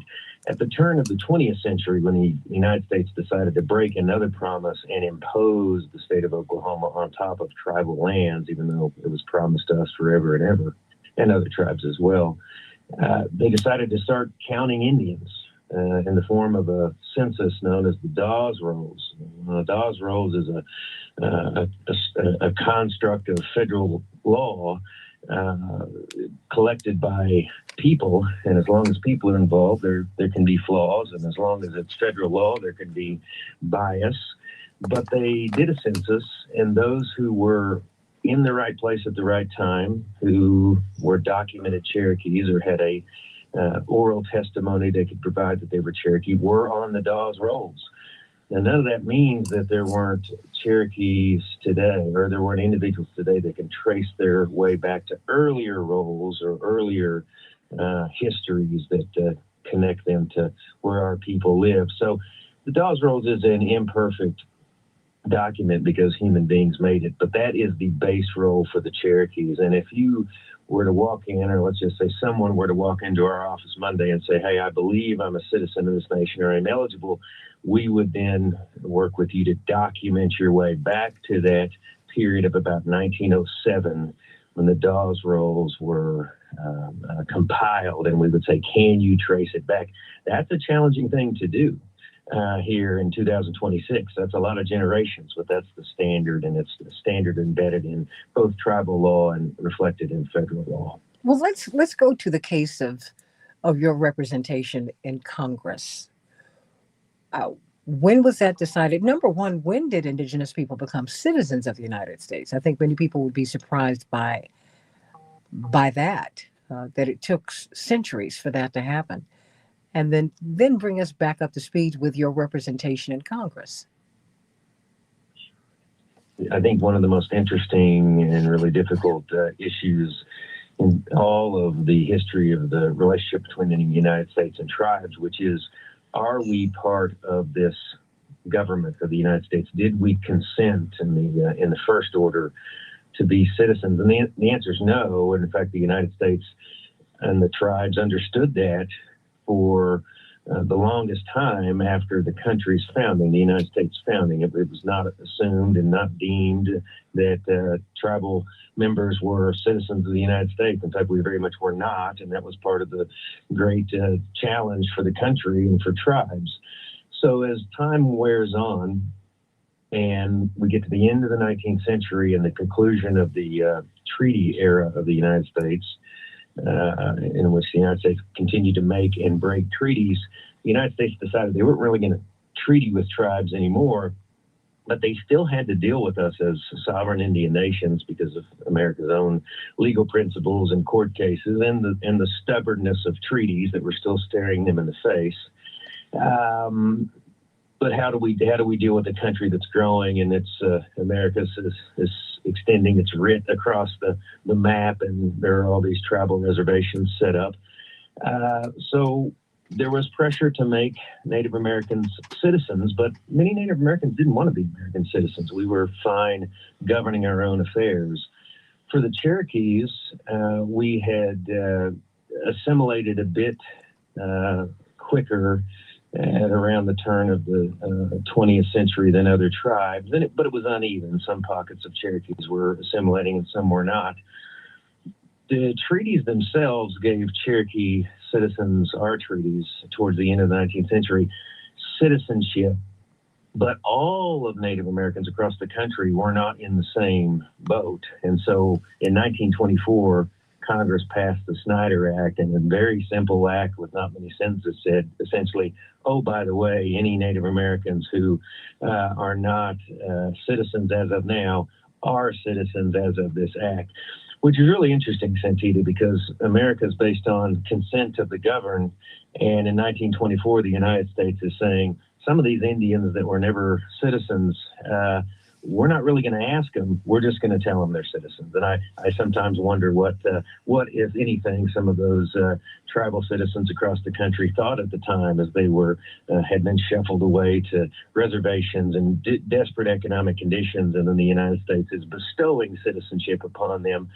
My guess is for many it didn't mean a whole lot, but it would mean the die was cast going forward up to today, where there's unquestioned citizenship by Native Americans in this country.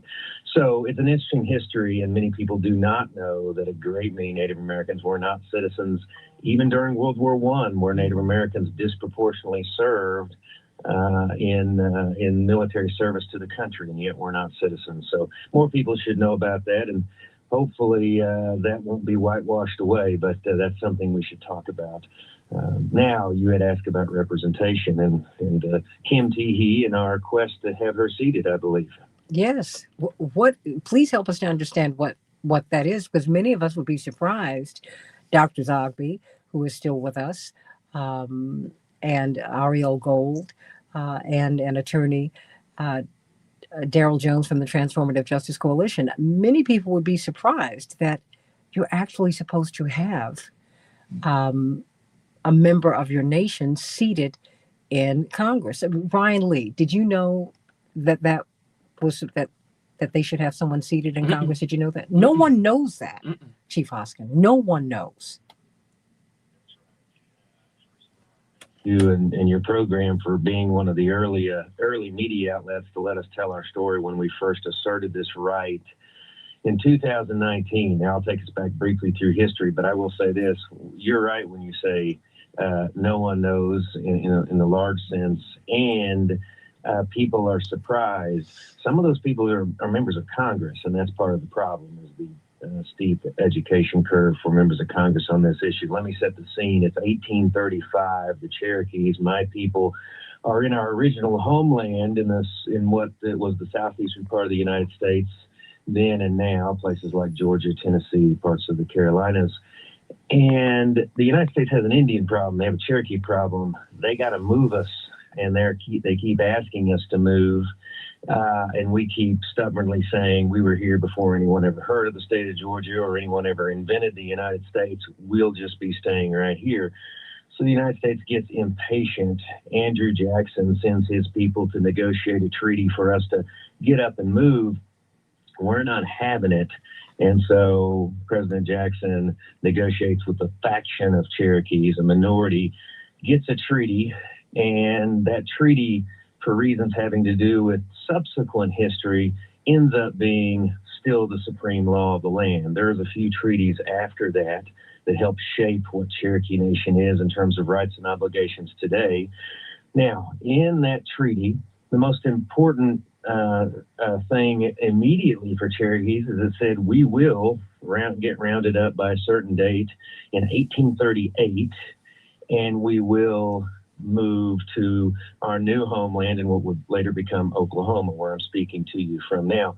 that's what history remembers of that treaty. It's an infamous treaty. It's a treaty that was a tool of brutality. We lost a quarter of our population, men, women, children, grandmas and grandpas, to exposure, to starvation, to the treachery of going across the United States 1,000 miles in the winter at the point of a bayonet many times. So where does the treaty provision come in to give us a representative? In that treaty, and I got to hand it to our ancestors, those that were negotiating this treaty were saying, look, we got to get the best deal we can. The historic record shows that our people insisted on this provision, and it's very simple, but the United States agreed to it. It said Cherokee Nation shall have a representative, or shall have a delegate in the United States House of Representatives when Congress makes provision for the same. It didn't say we might have a delegate.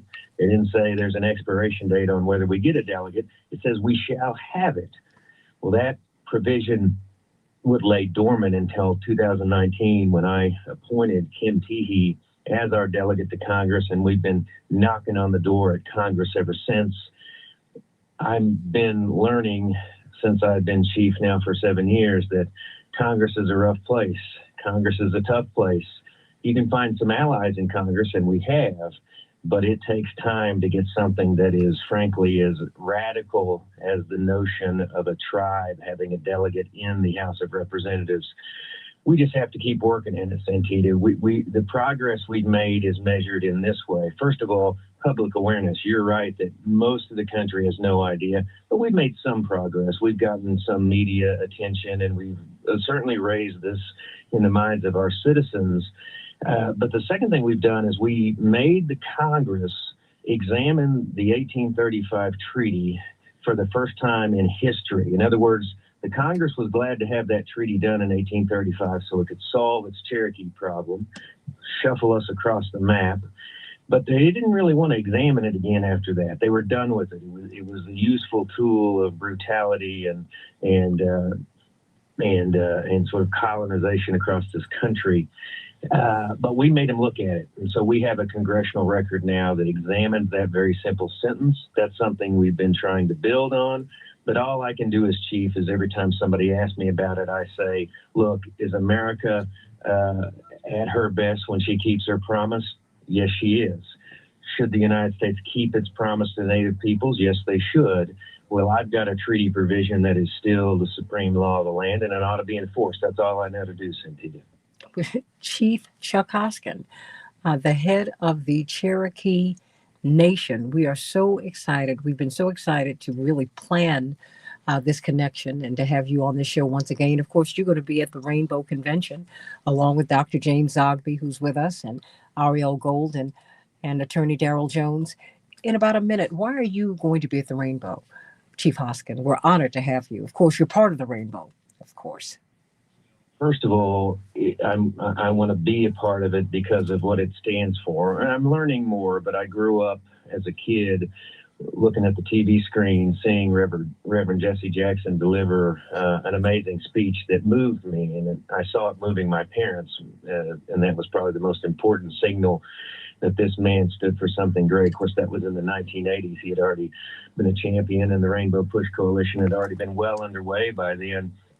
And so understanding that marginalized people in this country may have various differences, but we have a commonality is coming to a head lately because I think there's a great deal of threats that we all face as marginalized peoples. And we've got to join together, and that's what the Rainbow Push Coalition is all about. And I'm just happy to be a part of it. See you at the Rainbow this week, everybody. 930 East 50th Street, 50th and Drexel, starting on Wednesday. Love you so much. Keep hope alive.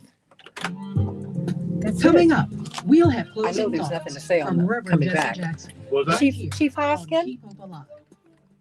Chief Hoskin? Lots of Oh, he places did? can expose you to identity theft. Is anyone else there? Attorney Darrell Jones. Oh, Attorney Darrell Jones, my sweet. When are you coming into Chicago? I arrive on Wednesday as well. Okay, how long will you be in town? We'll be leaving out Thursday night, though, because I got to go to New Orleans for another convention. Oh, okay. Well, I hope to see you while you're here. I am now kind of back on my feet. I've had walking pneumonia. I had COVID and then walking pneumonia, like boom, boom, boom. Oh, wow. Wow. No, it's okay. It's okay. It's okay because honey, I am still here. But I've had this cough that has been awful. And I was sharing that what helped me, you know what? I just ate a lemon, ate a couple lemons. I mean, I ate them whole. I used to love to salt lemons and eat them when I was a little girl. And then, but I went another step further because, the essential oils, that's where you really get the healing properties from lemons and from the citrus fruits. And I chopped them up very finely and I salted them so that I could chew them. Okay. And I mean, over the past 2 days, I am shocked. I am shocked. After you chew the peel, you just chew it, but you don't swallow it? Yes, I did. No, I chewed it. Okay. Oh, yeah. No. There's nothing wrong with that. We just don't eat that. And my mother, when I was growing up, she and dad had no money, but she's also not, but she has really been into naturopathic remedies. And she was also someone who would take us off meat frequently growing up. And so Yusuf and Jackie are basically vegetarians. And I fall out with meat a lot. and what she would do is she would actually oranges, she would dehydrate them and she would put honey on them and sometimes sugar, and that was candy for us when we were growing up. Okay. Yeah. And so and blackstrap molasses, all of these things, my mother was slow to give us pharmaceuticals. She said, no, I don't think so. She was really, she was slow to do that. She was slow. And then, my great-grandmother, my paternal great-grandmother, she would make these poultices, with onions and all of these other things when we would have these respiratory infections. And, they worked. I wish I could remember what was in them. They smelled not pleasant. let's just yeah, it was but they didn't smell great. But you know what? They worked. They absolutely worked. They worked. So there's that. So all I can tell you is I noticed this morning I can actually speak in full sentences. Last night I could not. Oh wow. No, I mean not without coughing and hacking. I still have the cough. I mean, I'm going to go see my brother. He's speaking at Trinity United Church of Christ today, so I'm going to go see him, and then I'm going to go home. Okay. I am going to go home so I can. Whatever medicines you take, if you don't get your rest, none of this stuff works. Yeah, that's so true. Your body just requires the rest. It requires the rest. Medicine needs a chance to take impact and take effect. And trust me, I understand the importance of sleep. And when I think about it, my father really took care of himself. He went to the gym just about every single day. He didn't smoke. He didn't drink. He did not do any drugs. And when he got his rest, he got his rest. And he worked all the time. But when he got his rest, that was it. Are we done now? Okay. Well, I'm sending you so much love. I want to thank you for being with us today, Daryl Jones. It was great hearing from you and great being with you as well. And I'll see you on Wednesday, if not before. Oh, absolutely. Absolutely. Let us get together for sure. Okay. Yo, sending you so much love. You too. Bye-bye. Bye-bye. Hey, everybody. Thank you all so much for being so 27. Understanding over the past few months. I've had to make some necessary changes to my schedule. I'm no longer on AM 950 radio in Minneapolis, St. Paul. I'm going to be up on some other stations, but I've had to modify my schedule so that I can make some sense. We are really looking at moving toward we are building the podcast here. So I want you all to tell everybody about it. Please, we're on Spotify, Apple, iHeart, wherever you get podcasts, you will see the Keep Hope Alive Reflections podcast. And so please join us there. Please join us there. I've had to really step back so I can look at 1,000 shows and begin to pull those into make those podcasts, but also we are looking at getting new interviews and building out on that platform. And so I thank them for the opportunity to do that. And we're very excited about the podcast. Yeah, I'm going to try and grab some of these people who we've spoken with before and catch them because, honey, the time is short. We don't know what's going on anywhere with anybody. The time is drawing nigh. So let me see, Monica. You said Mucinex, vitamin D, and elderberry helped your mother overcome COVID. Yeah, I started off during the day with 20,000 milligrams of vitamin C in the morning, and then I took 2,000 milligrams every 2 hours. And I took something called the Flav City Immunity Tea. It's got turmeric, ginger, all kinds of good stuff in it, and I put that in fresh squeezed orange juice. But I had completely forgotten about lemons and eating them, and they have made a huge difference. So, I'm doing everything, and onions and garlic. That's right. And Janet, I made some onions and garlic. I made a chicken soup.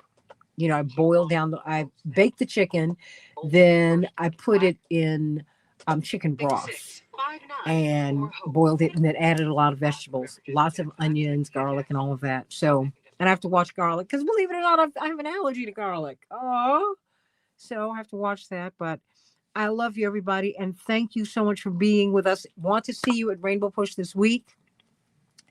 I want to see you at the Keep Hope Alive Reflections podcast. Please tell everybody about it. But please come to 50th and Drexel. It's going to be fantastic. I can't wait to hear what Hillary Clinton has to say. And I'm so grateful to the Clintons because when they found out that Dad's health had taken this turn, when he was making that turn toward eternity, I'll never forget President Clinton calling my father, and my father couldn't really speak. And he, just kept talking to him. He was like, buddy, just if you can hang in there with me for just give me another day, let me get there.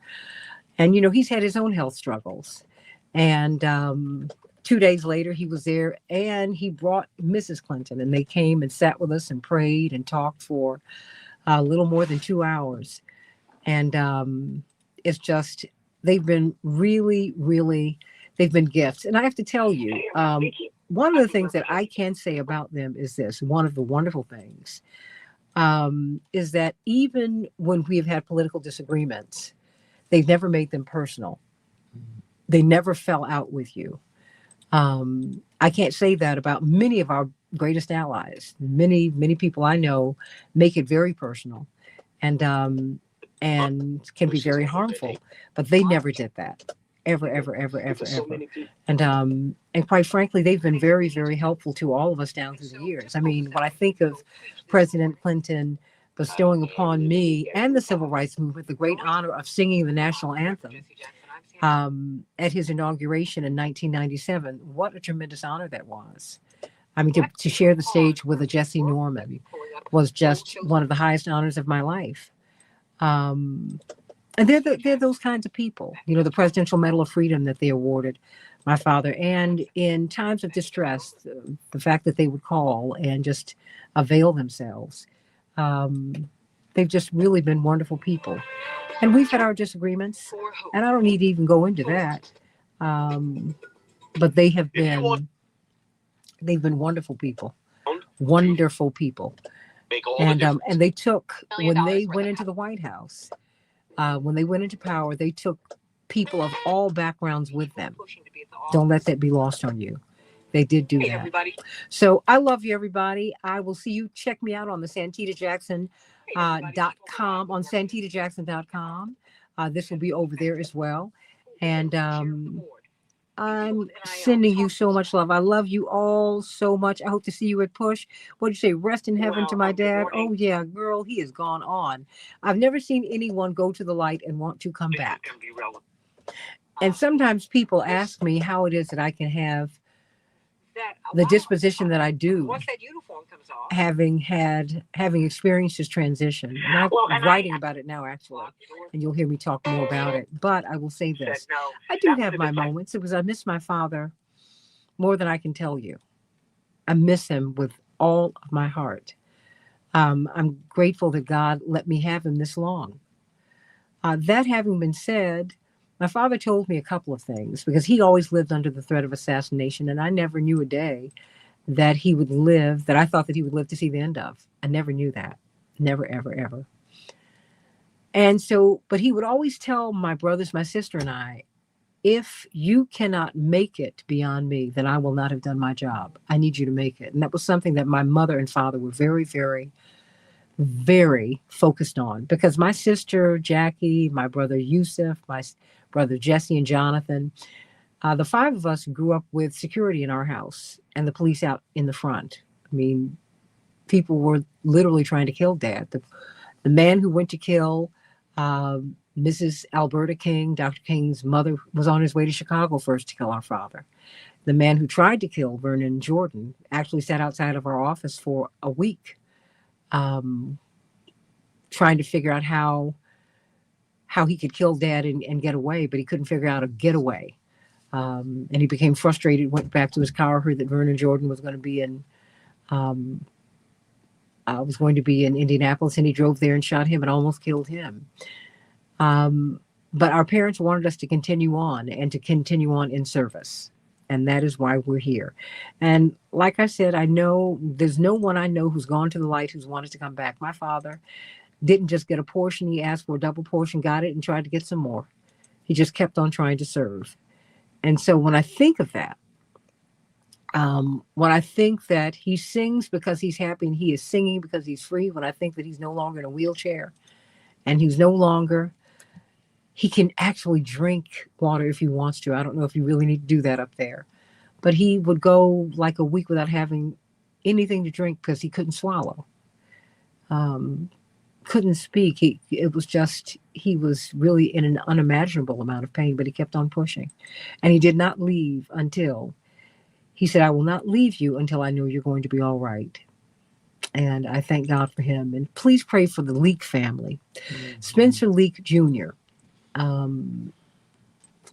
this young man who looked like a kid who you saw escorting Reverend.